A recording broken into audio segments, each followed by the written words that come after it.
On est en direct, en live. Vous pouvez suivre sur la page Facebook de TF1 et on est en direct avec deux invités évidemment exceptionnels qui sont deux des plus grosses stars. Yes, you understand exceptional, right?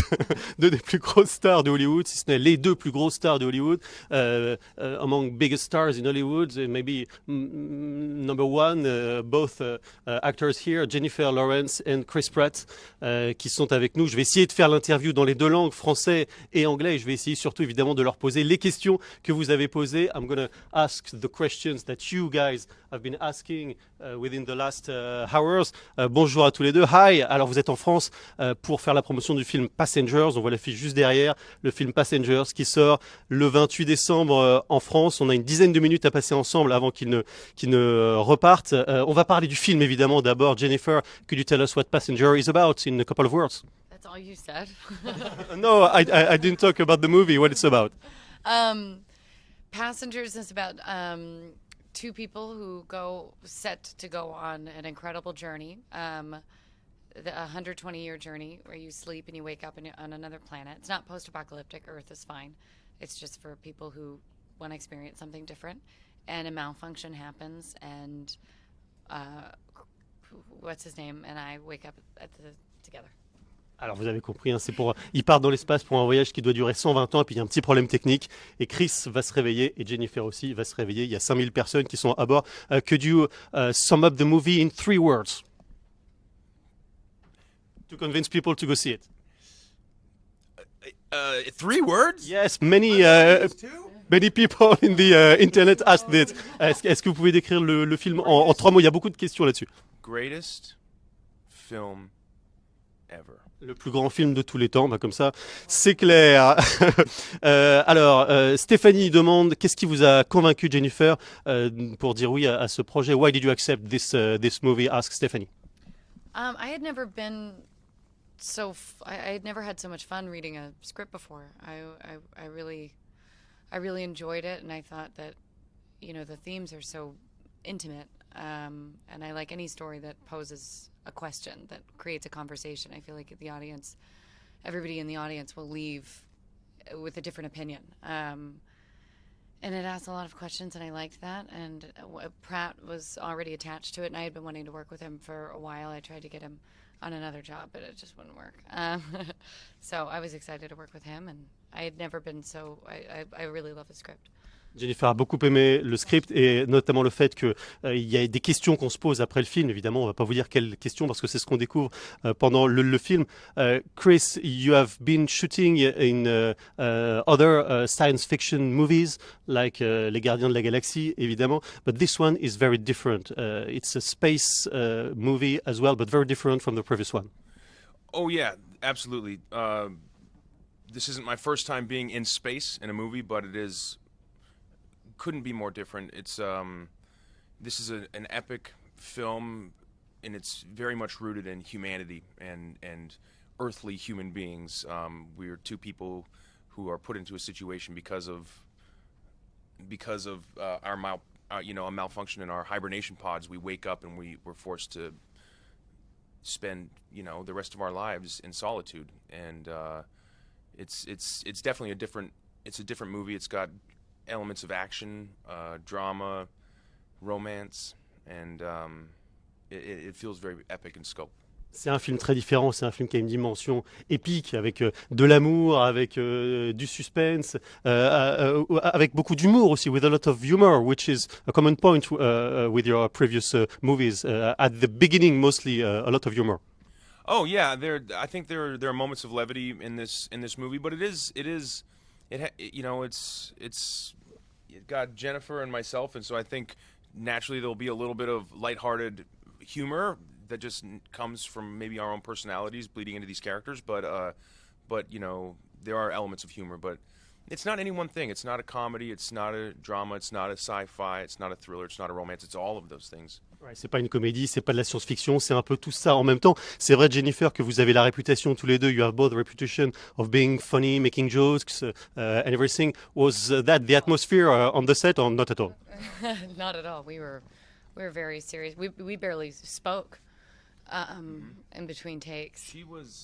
I don't know what the French word for nightmare is. Cauchemar. Il se dit que c'était un cauchemar de travailler avec elle. How do you say the worst? It was La pire partenaire ever. le pire. Le pire. No, we had a blast, and it could have been so scary. You know, you're spending 16 plus hours a day with the same person for months. I mean, that could have been really, really bad. Yeah.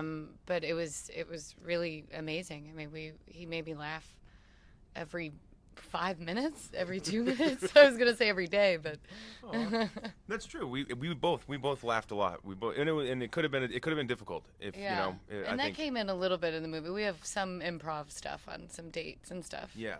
But honestly, I think you're too actually funny for them to keep it in the movie. Oh, yeah, right. Maybe it doesn't work for the character because he's not like Suave. like world Le pire. class. Yeah, he's not the worst.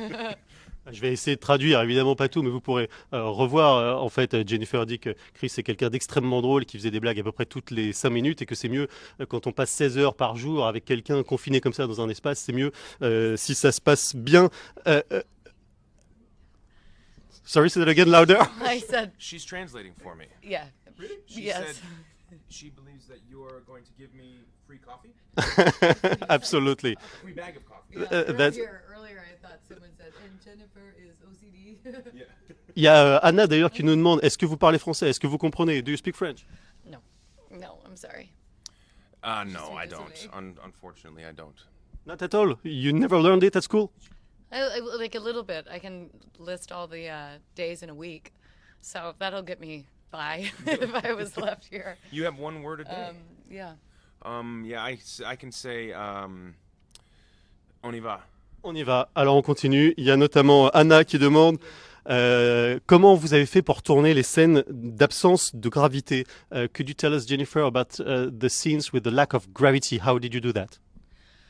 Well, he actually had a harder time because he was wearing a 75-pound spacesuit and had to look like it was light. I had the most difficult scene I've probably ever done in my whole career was the water scenes because you're spending 12 hours a day in water. Il y a une scène incroyable dans l'eau où elle est dans une bulle d'eau en fait et c'était ça qui était le plus difficile à tourner parce que pour Chris en revanche il y avait un costume de spationaute très très lourd à porter.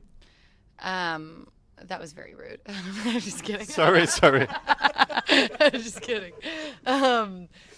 But when they showed me the previs, they showed me what they were going to do with the CGI, and it was just the coolest thing I'd ever seen. I've never seen a scene like that in any movie, so I mean, it was definitely worth it. Something Sorry. fell. It's just a diamond. Okay, no problem. Don't forget it here. Oh, it's proposing. It's like a scene in the movie, actually, what we just saw. Sorry about that. No. Don't spoil. But yeah. Technically, how did you do this lack of gravity thing, Chris? We went. A lot of the budget from the movie was used to send us to space. We spent several weeks in zero gravity, in orbit around the planet.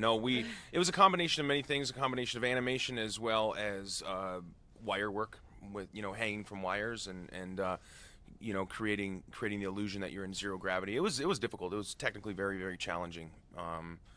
But I kind of like that stuff because in a movie.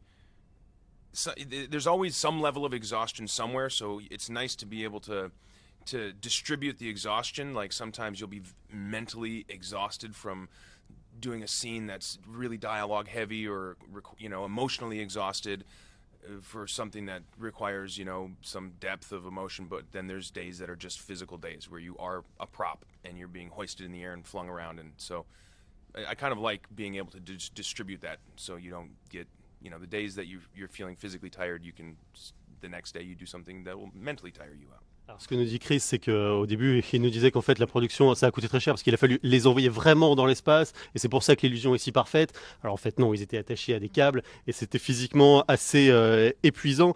Est-ce que c'est Sarah qui demande, tiens, Jennifer, si vous deviez partir pour un long voyage, quelle est la chose que vous emporteriez? You just answered. If you had a long trip to make, what is the thing that you would take with you? The one thing you would absolutely take with you? A classic novel. Un roman.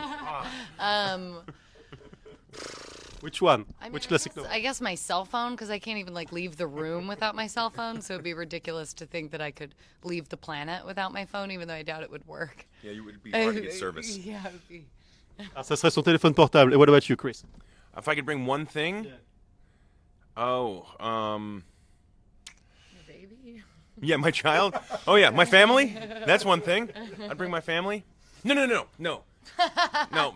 An Xbox and then my family. If I could bring two things, I would bring an Xbox and a PlayStation. But then if I could bring three things, Xbox, PlayStation, Rubik's Cube. Yeah. Yeah. That's just because I'm crazy about Rubik's cubes. But if I could bring four things, Xbox, PlayStation, Rubik's Cube, and I'd have to bring. Oh, you know what? I have this thing about gum. I have to have gum.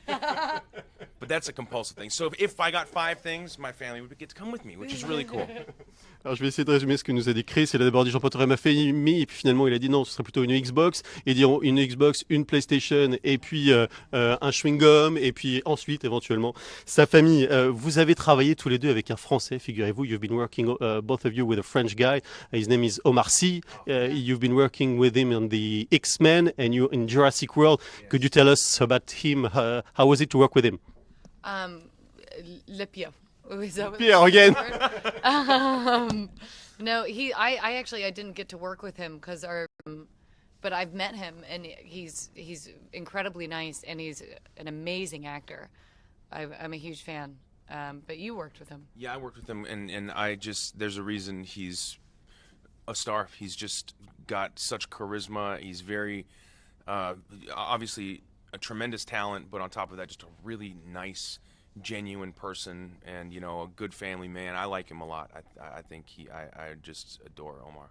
Omar Sy qui a visiblement fait une bonne impression. Jennifer l'a assez peu croisé sur le tournage de X-Men, mais Chris a beaucoup travaillé avec lui sur Jurassic World et il dit qu'il a des qualités évidemment d'acteur, mais aussi des qualités humaines et que c'est une très belle personne. Évidemment, Omar Sy, la plus grosse star française la plus populaire, most popular guy in France. Omar Sy, I don't know if you knew that. There's another actor that you met, Jennifer, and it's Jean Dujardin on the Academy Awards ceremony. Vous avez rencontré Jean Dujardin, c'est lui qui vous a remis votre Oscar. Did you have some time to talk with him, to share about the experience of the first Academy Award with Jean Dujardin? Est-ce que vous avez discuté un peu avec Jean Dujardin? No, he handed me the Oscar and I shoved him, grabbed the Oscar and shoved him out of the way. No, I never actually did get to. I think backstage I met him. He was very nice. But yeah, I mean, I'll always remember him as the man who called my name at that really incredible time. Jennifer se souviendra toujours de Jean Dujardin comme l'homme qui a prononcé son nom au moment d'aller chercher l'Oscar lorsqu'elle l'a eu pour Happiness Therapy. Merci beaucoup à tous les deux. Thank you very much. On rappelle le film, c'est Passenger. Il sort le 28 décembre en France. Un film, vous avez compris, qui est au croisement de plein de genres, science-fiction, romance, humour, etc., etc. À découvrir le 28 décembre. Thank you so much for sharing this moment with our fans on the Facebook page and the Facebook Live. Merci beaucoup et à très vite en France. Au revoir. Merci. Au revoir. Au revoir, merci. Merci. Thank you, guys.